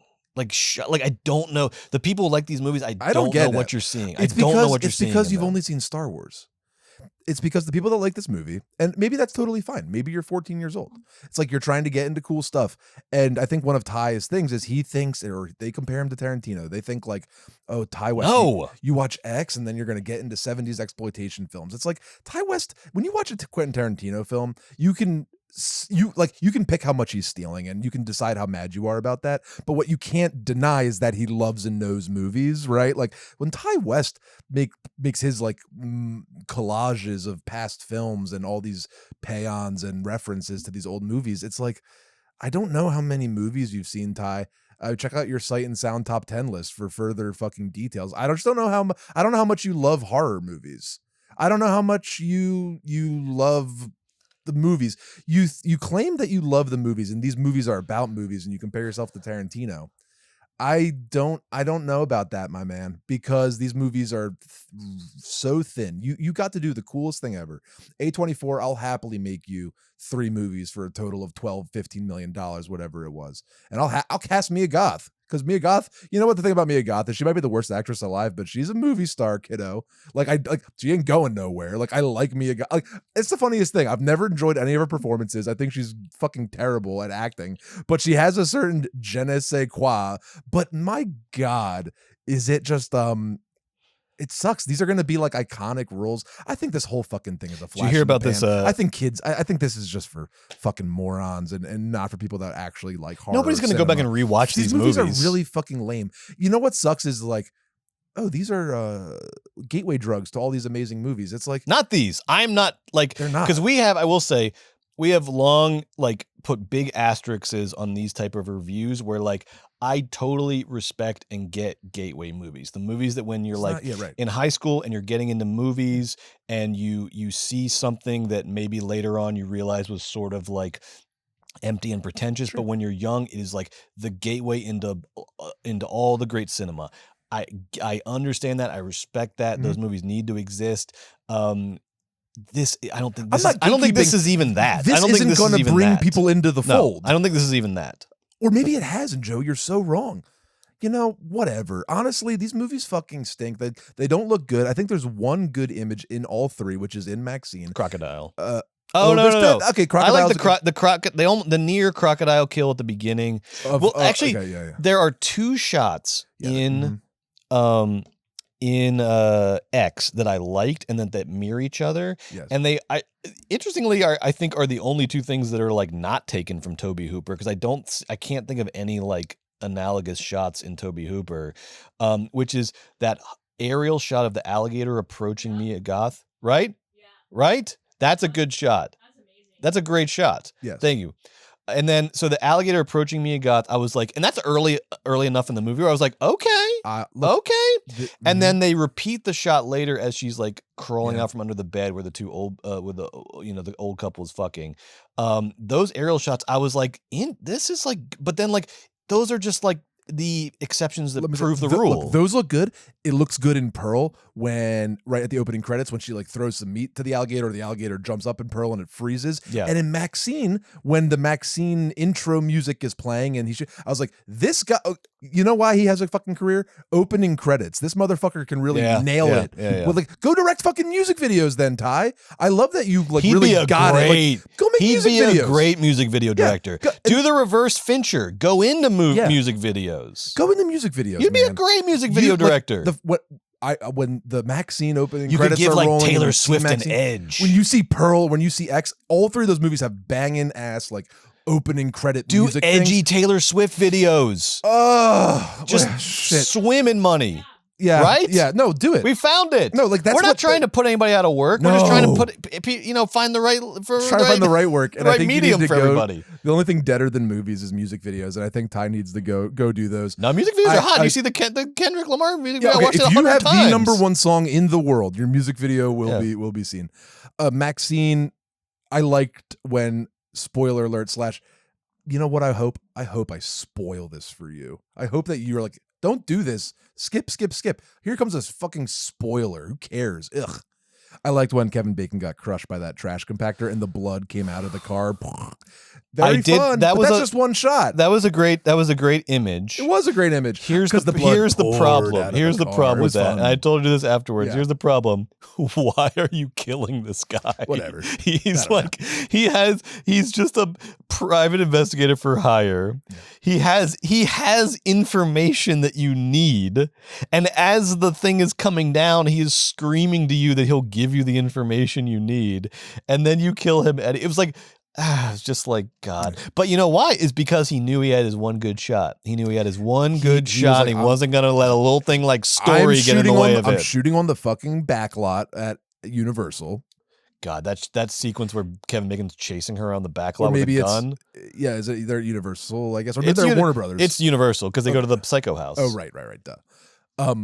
And then Kevin Bacon gets crushed. Anyway, MAXXXINE was I'm going to give it 1 star out of 5 stars, and that makes it the best of the trilogy, with X and Pearl each being half a star. But the only reason I'm giving it 1 is because I like that blood pouring out of that car. That was fun. Anyway, I just Paul Schrader. So Martin Scorsese is a Ty West defender, and I think I know why Scorsese reps Ty. Yeah, that is the big mystery. That's the big mystery. Tell me why. It's because Ty West made 3 original movies that were thematically connected, that all did well at the box office, that he made for all low budgets that found an audience. And Scorsese, the savior of the cinema, likes all of those elements. Just like he likes that they get low budgets. Like, it reminds him of his Boxcar Bertha Corman days. Yeah. He's like, I like those low budgets. I like that you found a cool fans. And you know how like old guys don't know what kids think is cool, and then like someone is coolish enough, so they're like, that person must be cool. Yeah. So he's just like betting on this horse, where he's like, I saw this like this like colorful little movie for you kiddos, and he just likes that it got produced cheaply and it cranked him out. And he got to make. That's fine. I'm not going to hold this against Marty. I'm not going to hold this against Marty. He's trying to be nice to the younger generations, even though he's probably just like on his fucking phone playing fantasy football while he's watching Pearl. Here's the thing, though, because we've said this several times on this show. You can be of two minds about a movie. You can support the trends that the movie represents and still be critical of the movies, because the way to because we cannot like hit the panic button on movies where we're like, oh, anything that represents a good trend, which is just like micro budget indies doing well, means we have to support the movie. No, that is hitting the panic. That is the death of movies. That's insane. That's the death of movies, is when we hit the panic button and we like anything that is like a micro budget indie making money. We have to maintain our fucking critical apparatus and our fucking eye on these things. And because we went to the movie, we bought tickets for it. We'll go to the movies. See every time. But when we sacrifice the critical lens, that's when the fucking movies start dying. And I'm not putting this on Marty because he stood up and said that the Marvel movies sucked, and I always love him for that. Yeah, so Marty reps. I'm just saying, as a general rule, we don't hit the panic button. Don't start liking stuff because it's like that's insane. Yes. Thank you. I mean, is that guys, don't like things. Don't hit the panic button. Who cares about that? Anyway, then Schrader comes out and he says, "What did Schrader say?" Schrader on Facebook. Schrader who talked shit about John Dielman. I love Schrader, and I love that. What the fuck did Schrader say? I do think that he's the second greatest poster of all time, after unfortunately Trump, who's he invented posting. But Schrader's the second greatest poster, and he said this week, MAXXXINE, he's like, you know what, Ty, you need to stop playing around in the sandbox of B movies, and you need to take your palette, and we need to see you do a real film. AKA, yikes, MAXXXINE really stunk. Yeah, maybe try a different genre. Bubba. I see what Schrader's doing. Yes, there. Go check out a different genre. Can you imagine Ty West's fucking Age of Innocence, or Ty West does an ad like Tenet, what bullshit genre is he going to pull from with some overacting? Okay, we are going to Here's an idea. Brett, take your Ty West budget for your next movie and give it to Alice Rohrwacher, or give it to anybody. Maybe he doesn't get to make a movie for a while. No, well, whatever. He's not like an immovable object. These we movies can work have around him. Big fans. I don't know. I don't know. It didn't make that much money. Ty West comes from fucking Reichert and is repped by Scorsese, and he should have all the confidence in the world. And his camera suggests to me that he is an incredibly insecure man. Same with Yorgos. We're about to talk about Hamaguchi's Evil Does Not Exist and Annie Butler's Janet Planet. I don't mean this as cut and dry as slow cinema versus not slow cinema. There's a lot of kinetic, exciting cinema that I'm fucking obsessed with. Safdie brothers, name a million of them. But just as far as the thing goes, it's one of the big themes of tonight. Hamaguchi and Annie Baker in their films this year, they just know what they want, and they're excited to show you what they're thinking about, and they know that you're fucking stuck in the chair and that you're an adult and you can sit there for 2 hours and just be chill and just accept the art, let it hit you, and then digest it and stand up and be an adult about it. And the whole thing is riveting, and every shot is beautiful, and all the moments work and is good. But in Ty West and Yorgos and some other contemporaries think that, okay, if I don't whiz bang flash them enough, they're all going to go home sad. And I think that it just really slaps of an insecurity. And I think Ty West is an incredibly insecure director. I'd like to coin a phrase. I don't know if I'm the first person to come up with this, but I did have this thought myself, and I didn't look to see if anybody else had said it. So I'm coining this phrase. Movies Baby is coining this phrase. I am sick of the faux tours. The faux tours, baby. I'm talking to Yorgos. I'm talking to Ty West. I am talking to these fake provocateurs, these people who think they're enfant terribles. You're just enfants, baby. You're just children working in an adult, or terrible. You're not both. Mm-hmm. That's pretty good. Yeah, that's pretty good. That's pretty good. You're not enfant terribles.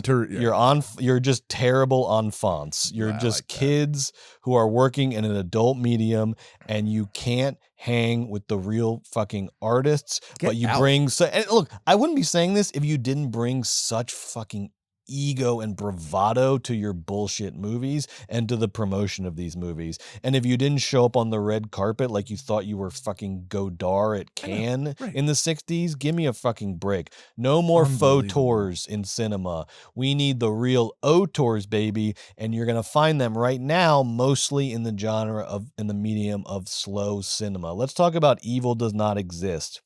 Evil Does Not Exist. The second movie that Joe and I saw together this week.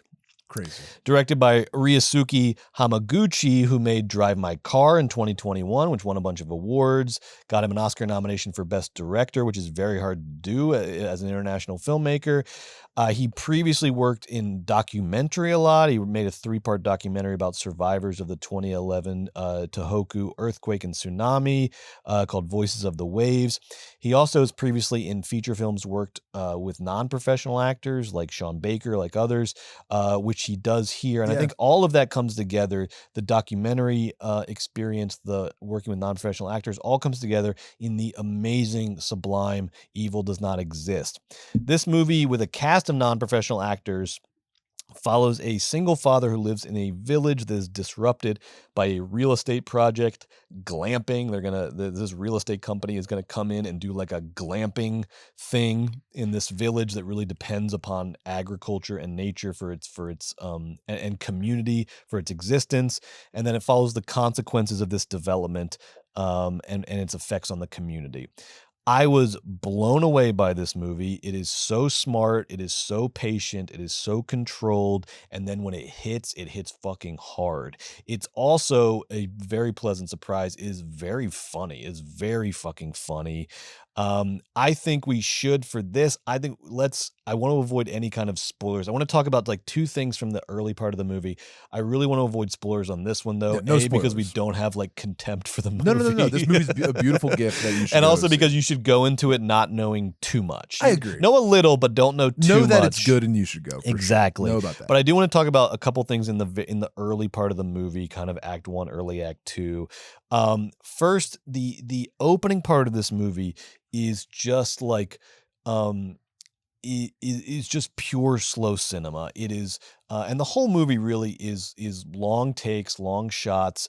He really doesn't. I loved this movie because he will not cut unless he absolutely has to. He only cuts when he wants to like dramatically change the point of view or he's going to a different scene is the only time he cuts. I literally started like following in my head. He truly will not cut unless he forcibly has to. Otherwise, it is these incredible but what if my dumb audience gets bored? That's Ty. Nope, right. Sorry, he has faith in what he's doing, he has conviction in what he's doing. And so the first part of this movie, you are just watching this community, this sort of agricultural based, nature based community doing what they do on a daily basis. They are getting water from the stream. They are chopping wood. They are forgetting to pick their kid up from school because they were chopping wood. You were going through all of these, right? Smoke. I've never seen smoking a cigarette be so satisfying in a movie. Not like beyond like gauzy close-ups of Betty Davis. You have never seen such a satisfying smoking a cigarette scene in a movie as an Evil Does Not Exist, because it happens after this guy has you've just watched him chop wood for 3 minutes and then smoke a cigarette and you feel the fucking, and he's not an actor. Just you a guy. Feel the moment and the sasatisfaction. You feel it so clearly, and these beautiful compositions, these beautifully set up shots, and then sort of like 30 minutes into the movie, 30 minutes in the movie, you get the first like big sort of confrontational plot setting scene.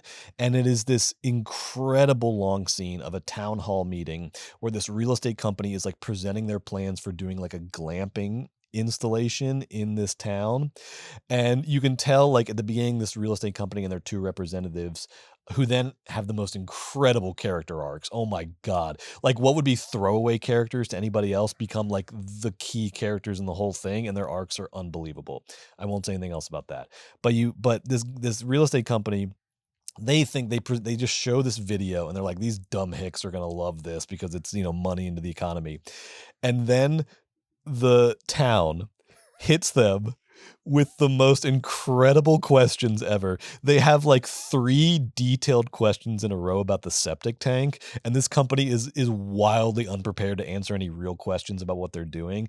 And this town just over the course of this town hall meeting like deconstructs this project and shows them how they are going to like, not in some sort of sentimental sense, like physically really in terms of like the ecosystem of the town, how this glamping installation is going to ruin the fucking is going to tear down the foundations of this community. And everything these tourists are coming to see is going to not be there anymore because of their terrible plans. Nail them to the fucking wall, and it's incredible. You will never want to go on a vacation again because of this movie, and good for it. It is It is so fucking smart, so fucking patient. And if I can, I would like to, we've already talked about it, but I want to talk about what I think is this golden age of slow cinema that we are going through that is epitomized by Evil Does Not Exist. And slow cinema, I want to be careful here because slow cinema has been around for a long time.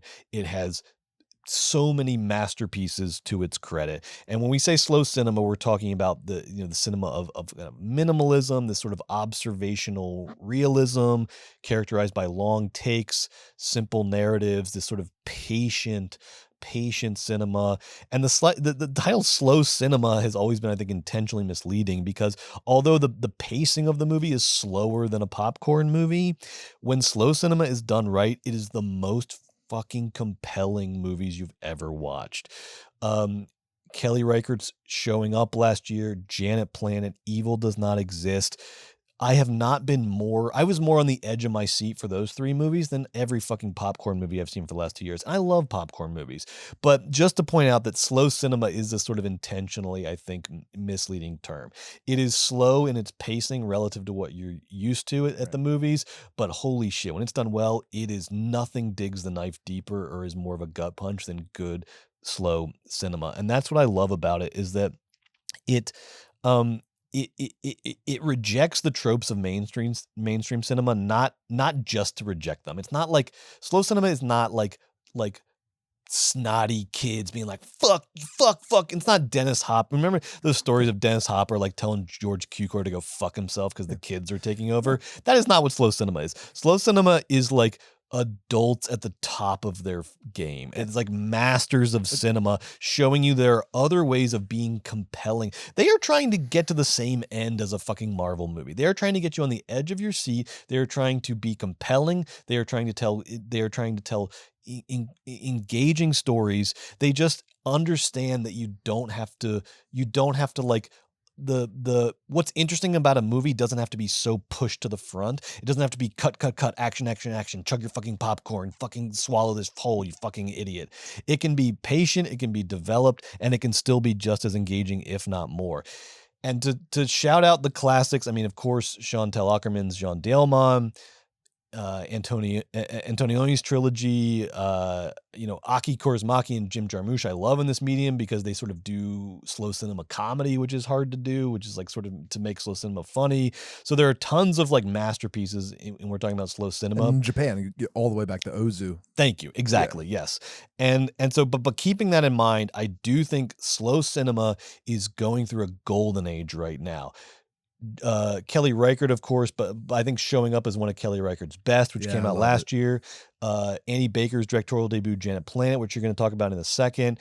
And then Evil Does Not Exist. Easily three of the most compelling, powerful movies I've seen this decade. This generation of slow cinema auteurs are absolutely crushing because they have such conviction. They have such a clear sense of what they're doing, such control over their movies.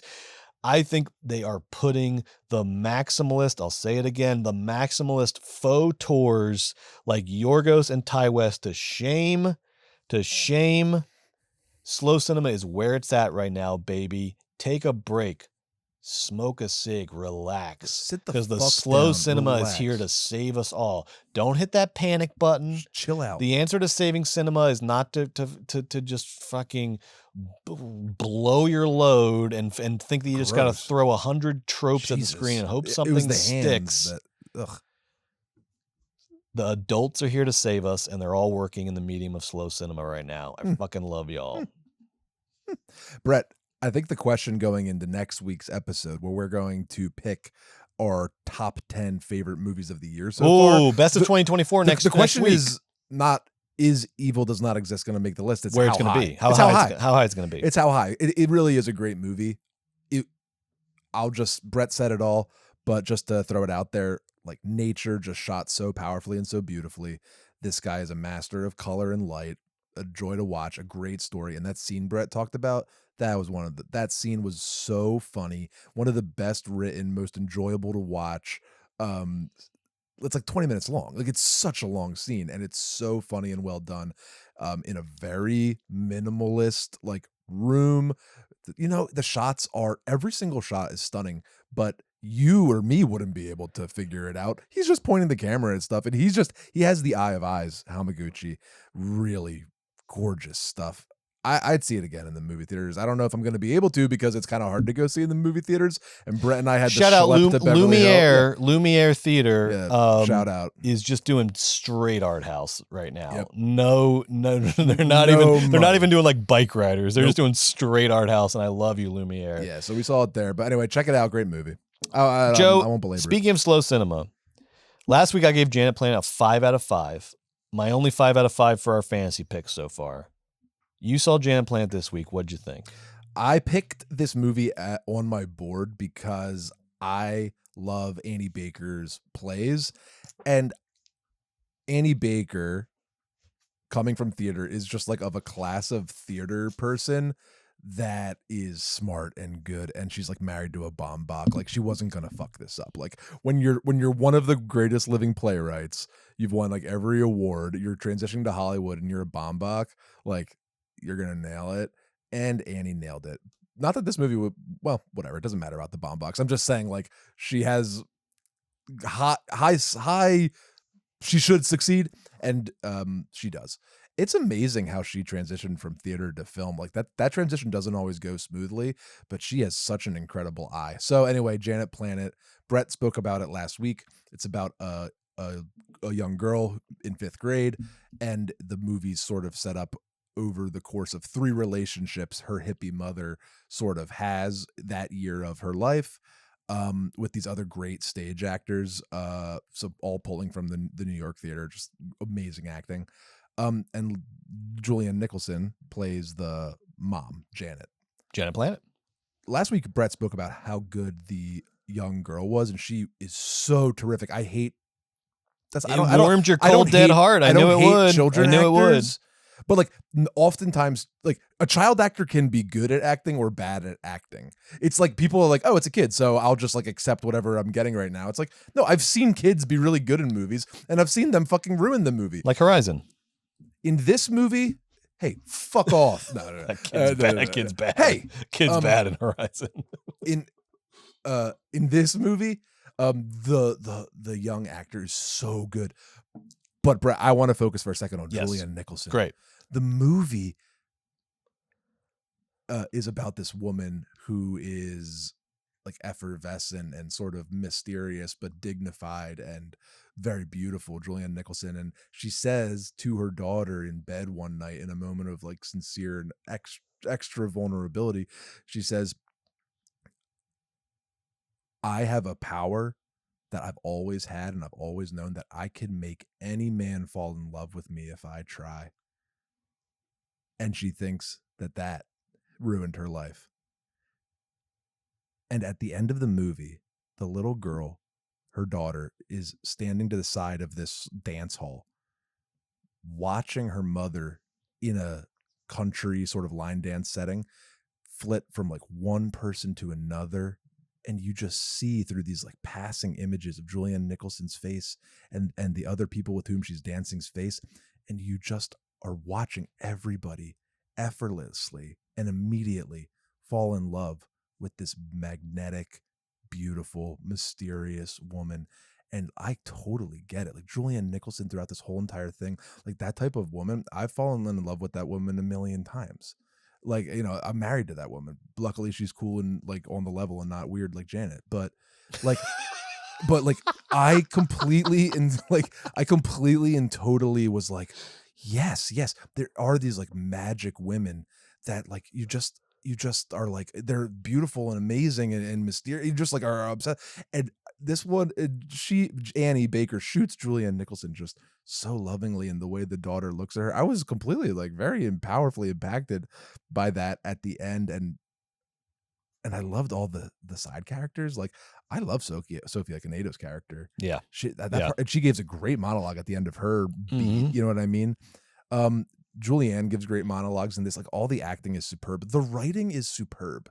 You know, I love, like, in plays, you get themes talked about. And in film, we often like see films visualized. And sometimes we have great conversations about themes and stuff. But this movie had like 3 or 4 really like dialogue driven, but not over wordy, like themes that were connected on or touched on or talked about, where I was like, man, made me miss the theater. Just thinking a little more beautifully and a little more like subtly and a little more humanly over there. Always have been. That's like a part of Annie's work in the theater, and it's just really nice to see it on film. Also, it's gorgeous. Also, just like Showing Up, I loved all of her loving shots of like the different artist communes that Janet Planet's a part of have different like artifacts, like statues or costumes or props. And it reminded me of Showing Up when Kelly Reichardt like really like lovingly films all of the statues that the artist makes. And you're just kind of like looking at an image of a statue, and all of a sudden you're like, wow, that statue is amazing. And it goes to another and another. And same thing in Janet Planet, so many like amazing shots of all these different people's art, and you get to kind of sit with it patiently. And in Hamaguchi, same thing. You get to just like sit with the nature. That's what slow cinema so gets, nice. is that understands is like one of the most interesting things to see on film is like people at their work, like people at their craft is such an interesting thing to watch. No, it really is such an interesting. It always thing to is. watch. In, like when I was in theater school, I saw a million plays, and you're never bored watching someone actually do something. Yes, it is fascinating. When someone's actually doing something in front of you, and all you have to do is sit there and watch it, like it is incredibly engrossing. Now, if somebody like Mia Goth is pretending to have trouble doing something, then it's not really going to have effect. But if you're watching someone actually struggle with something, watching him chop the wood and Evil Does Not Exist was so compelling. I was on the edge of my seat. That sound of like the wood getting chopped, it's like an ASMR, like where my back loosened up. And then I know we're talking about Janet Planet, but then later on he like shows essentially an audience surrogate, like a guy who's like never seen somebody chop wood so good. Or two people, and he has two people. Then like he does the same scene again, but with two people who are us in the movie watching him, and they are just like jaws open, just like watching this. They're so enthralled that at the end of the scene, a guy's like, "Can I try to do that?" And then like he sucks at chopping wood, and you're like, "I knew it. I knew this was like an elite skill that I was watching someone do so effortlessly." It is an elite skill. It was so cool. Anyway, it's wonderful to sit there and have to sit there. When you go to a museum, you think always like, oh, you know what I'm going to do? I'm going to just like post up in front of Guernica and stare at it for 4.5 hours. It's like, no, you're not. You're going to shuffle along because you fucking need your cup of coffee at the end of the fucking, hallway, or I got to get check on my phone. I got to get to my next thing. It is a relief. It is a relief though when you see the cafe in the museum and you're like, oh, thank God. Oh, I was describing me at the museum. Okay. That was me putting a mirror up to myself. Good. Yeah, no, it's such I do not sit in front of Guernica. It's such a relief when you're like, oh, I'm going to grab a coffee for 20 minutes. And then I'm like, I got to find the fucking coffee. It's like, if I don't spend money in the next 5 minutes, I'm going to fucking spontaneously combust. But in these movies, you can't, you're supposed to just fucking sit there and watch the movie. And it's really nice to be kind of trapped in that seat and just sort of be able to experience whether it's nature or the art. See this in a theater. It's really great. Evil Does Not Exist if you can. Janet Planet if you can. See these in theaters. These are the movies that need to be seen in theaters. Mm-hmm. Everyone's always like, you got, Fast 9, you got to see in theaters. Sure, of course you do. Slow cinema, ironically, should be seen in theaters. Right, because the images are actually like cared for, and the whole entire point of being there. And the experience of just being contained with the movie, having really no option of like pausing it and going. It is truly good for you. It's like a cleanse. Yes. And it's like a cleanse with an amazing story attached that you might cry at the end because Janet Planet's so lovely and so beautiful. And I want to revise one little thing I said. One thing I said last week, where I was talking about how, to me, the themes of the movie were about how adulthood is sort of this like cycle of repetition and dissatisfaction. I mean, literally, the movie goes through 3 relationships that sort of mirror each other in different ways, and that childhood is this last period of just like true mystery and uncertainty and sort of I think that's true. But then I think like, smartly the movie goes one step beyond that, and then the final, like you were saying, that final scene, to me, the more I was thinking about it, the movie is ultimately about then that is the dichotomy, but then having to make the choice to join adulthood is kind of the ultimate sort of like arc of the movie. That even though you live in this sort of idyllic world of like sort of mystery and sort of like imagination and fun, and you're doing piano lessons and all this, like she admits that she's like miserable. And then the little girl says the funniest thing. It's the middle of the night, and to her mother she whispers, "Mom, I was thinking, my life is hell." And then in the silence, like seconds later, Julian Nicholson goes, It's really hard for me to hear you say that.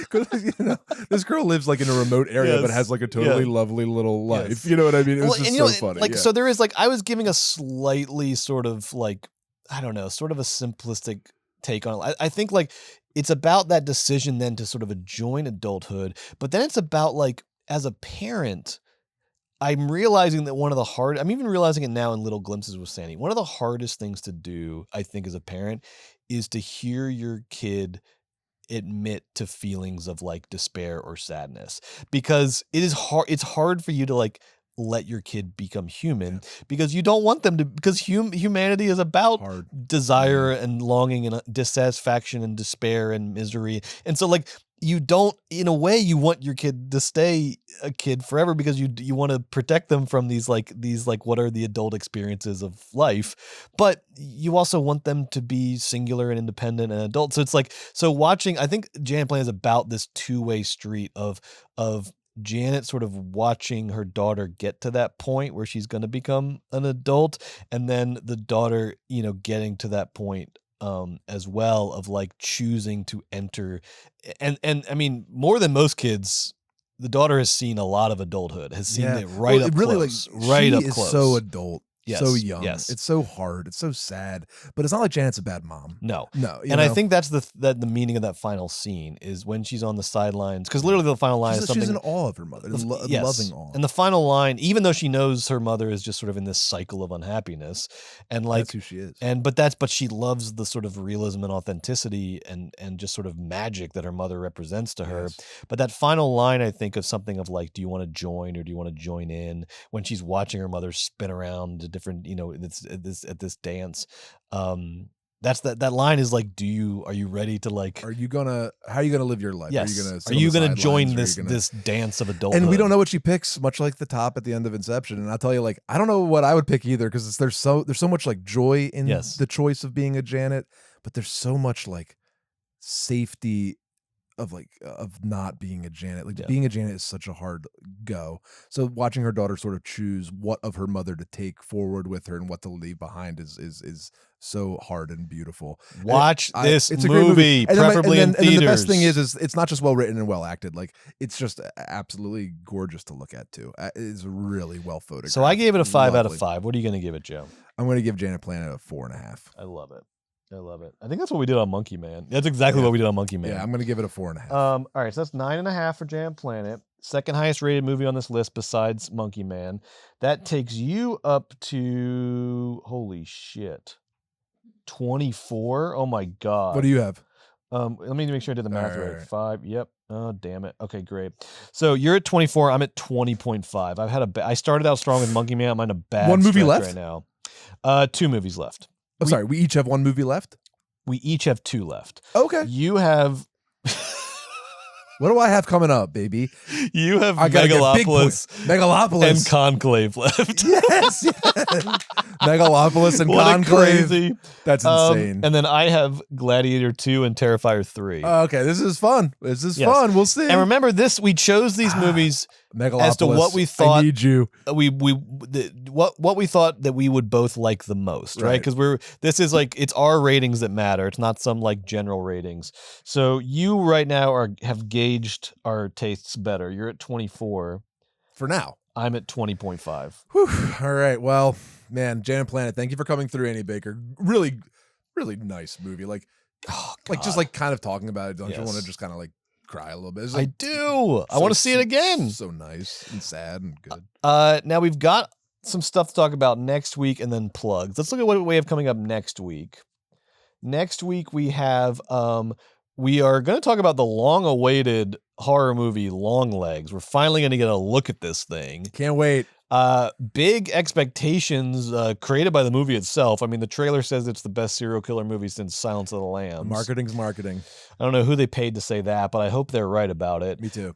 So we're going to be talking about Longlegs. Are we going to see Fly Me to the Moon? I don't want to see that what? shit. We're going to see Longlegs, then we're doing our thing. Okay, good. I'll see Fly Me to the Moon. I might see Fly Me to the Moon. I'll give you a couple sentences on Fly Me to the Moon. I'll go see Fly Me to the Moon.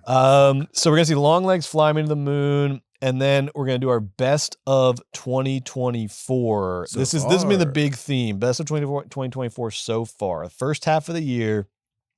Our top 10 movies. Joe and I are each going to make our own lists. We might try to do a sort of hybrid list as well. Yes. It's going to be tough though, because there are going to be a lot of. We're going to work together. We're going to work together. Okay. We're going to honor each other's. Okay, good. But we each make our own lists as well. Fine. Okay, good. So we'll come in with our own list. Top 10 movies of the year so far. Don't make your own list. Share it with us. Share in the chat. Be awesome. Make your own list of your favorite movies so far of 2024. And then I wanted to do a couple plugs. Margo, do you have those plugs? Yes. Okay. So a couple plugs of some people who are very, very meaningful to me, people that I really like. First of all, the great SHARON, DJ, artist, musician, all around cool person here in LA, has launched this incredible merch store on TeePublic. This shit is unbelievable. I'm wearing a shirt right now that SHARON made. I also have this tote here. I'll show you real quick. I've got this shirt. Can you see that? Yeah, that's really cool. Freaking cool. And this tote. Okay. Fucking awesome. Hell yeah. Right. So if we can go back to that graphic, it has the URL there. It is teepublic.com/user/like and share. Go check out SHARON's TeePublic store. Buy that shit. Look at that shirt. Isn't that shirt fucking awesome? Yeah, it's really cool. That's really, really cool. Audio guy who's got blue hands with red fingernails. Yes. On like an old flip phone. It's really cool. Flip phone, very cool. Very cool. And what's this, Brett? All right, this is amazing. So Stephen Winchell, credible artist, actor, creative in the Chicago area. He designed, if you listen to Double Threat and you bought Double Threat merch, you've probably bought a Stephen Winchell design. He did so many of the Double Threat shirts. He reached out to me this week and told me about this incredible play he's staging in Chicago at the end of the month that has maybe the best premise I've ever heard. Wow. Like us, Stephen is a big Siskel and Ebert fan. Okay. And so he had the idea to stage a Siskel and Ebert episode line by line as a theatrical experience.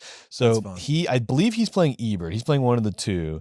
It's called Siskel Ebert, like Frost Nixon with the / Siskel Ebert. And smartly, they picked one of the best episodes to start with. They're going to be staging the infamous 1987 episode of Siskel and Ebert about Full Metal Jacket. So they're going to be doing the entire Siskel and Ebert episode about Full Metal Jacket in Chicago. So if you live in Chicago, if you live in the driving distance of Chicago, you should go check out Siskel Ebert. It's playing at the Bughouse Theater, July 18th, 21st, 25th, and 28th. You can get tickets at bughousetheater.com. That's fun. Check it out. And then to plug our shit, of course, the Patreon, patreon.com/moviesbaby, where you're going to get full video and audio episodes of Movies Baby, Weekend at Bergman's, Basement Takes, our after show where we say all the shit we can't say on Movies Baby that we can't say in public. It's so hot and so juicy there on Basement Takes. Keep them in the basement. And if you're on Patreon, you can join us for Basement Takes in just about 10 minutes here. I got fire to spit on the mic. Oh tonight. My God. Okay. And then we've got, of course, After Death VHS hosted by Sarah Freilich. I just received video files for a new episode, so that'll be going up in the next week or two. Sarah Freilich, the great Sarah Freilich's journey through the world of VHS collecting, sharing gems from her collection. Really, just that's so cool. I watched it. I'm like, I can't believe this is on our Patreon. I know. This is so good. I learn so much every time. Good. I want to get Sarah's brain. In the Matrix when they put Kung Fu and Keanu Reeves had. That's what I want for Sarah's VHS brain. I know. I thought I knew a lot about movies. I never know a movie that she recommends to me, and then it's the best movie I've ever seen. Yeah. And then, of course, on Fridays, we have our Twitch gaming show. Hot Dog and Gamer Boys play the movies. Hot Dog and Gamer Boys play the movies, where we play a video game based on a movie start to finish. We eat hot dogs, and we can't leave the office until we complete the game. I don't know what's coming up tomorrow. We'll figure it out. We'll figure it out. But you're going to be back here in studio. Can't wait. We'll play together. We'll play something fun. Oh, good. Start to finish. And so that's going to do it for Movies Baby this week. If you're on the Patreon, stay tuned in about 10 minutes for Basement Takes. You can also watch all of this and listen to all this on replay tomorrow. We love doing this damn show. I hope we get to do it for quite a while. Yeah. And we will if you support us on Patreon. Thank you so much. Bye.